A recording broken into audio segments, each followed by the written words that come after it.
কোনো ডকুমেন্ট হতে ওয়াটারমার্ক কিভাবে রিমুভ করে সেটি আমরা আজকে দেখব, যে কোনো ইমেজ অথবা কোনো ডকুমেন্ট থেকে কিভাবে ওয়াটারমার্ক আপনি রিমুভ করতে পারেন এবং সেটি প্রিন্ট করে আপনি ব্যবহার করতে পারেন। চলুন স্ক্রিনে চলুন।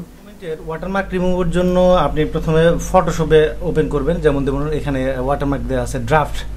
তো এইরকম ওয়াটারমার্ক বা সিম্পল ওয়াটারমার্ক আপনি খুব সহজেই রিমুভ করতে পারেন। ওই রকম অত হিজিবিজি অনেক কিছু শিখতে হবে, জানতে হবে এরকম না।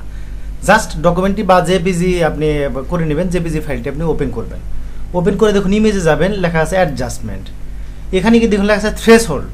তো থ্রেশহোল্ডে ক্লিক করবেন, দেখুন ডকুমেন্টের যে সেটি রিমুভ হয়ে গেছে। এখন আমরা জুম করে একটু দেখতেও পারি। এই যে প্রথমে আপনি ডকুমেন্ট ওয়াটারমার্ক রিমুভার অনলাইন লিখে সার্চ করবেন। প্রথমে দেখবেন এটি ফ্রি টুলস হলেও এটিতে কিছু রেস্ট্রিকশন আছে।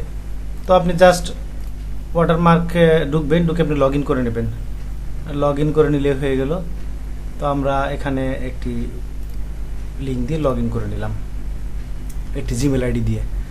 তো লগ ইন করার পরে আপনি জাস্ট সিলেক্ট ফাইলে ক্লিক করবেন। ক্লিক করে এই যে দেখুন এই ডকুমেন্টেরই মূলত আমরা ওয়াটারমার্ক রিমুভ করব।